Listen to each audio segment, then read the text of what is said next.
It's not a secret that the U.S. intelligence organization, the CIA, has overthrown many foreign governments. Here are 5 of the subtle and not so subtle ways it's done it. The first thing the CIA will usually try is funding the opposition.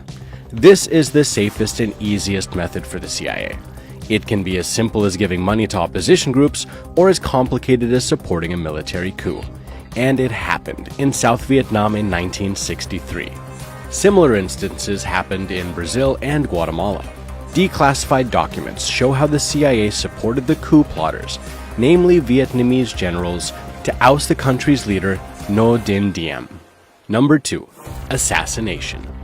Killing leaders to install a US-approved party is another option. The CIA continuously tried to assassinate the democratically elected leader of the Congo, Patrice Lumumba. They succeeded in 1961.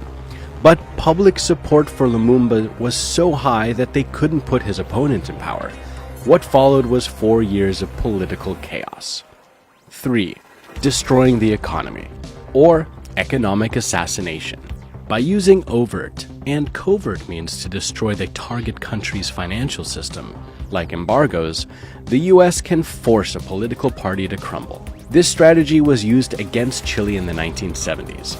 After Salvador Allende's unyielding policy of nationalizing the country's major industries continued, much to the disapproval of the US government, President Richard Nixon told the CIA to, quote, make the economy scream. The agency also worked with 3 Chilean groups which planned a coup against Allende. The US constantly worked to undermine the Chilean economy until General Augusto Pinochet replaced Allende in a military coup in 1973. Number 4.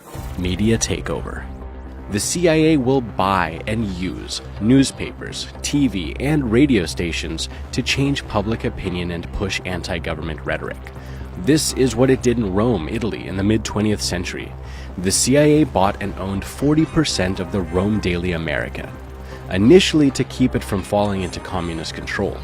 But a former CIA official later said, quote, it's easier to buy a reporter, which we've done, than to buy a newspaper. And the agency has kept many American and foreign journalists on its payroll. Number 5. Creating chaos. Causing panic among the people and creating social tensions through street protests is another way the agency has overthrown governments. And making sure the protesters don't know the real motives are also key. The fact that Iran's democratically elected leader Mohammad Mossadegh nationalized an Iranian oil industry previously operated by British companies was not very welcome by the US and the UK. The 2 countries instigated a coup to overthrow him in 1953, mainly through the efforts of the CIA.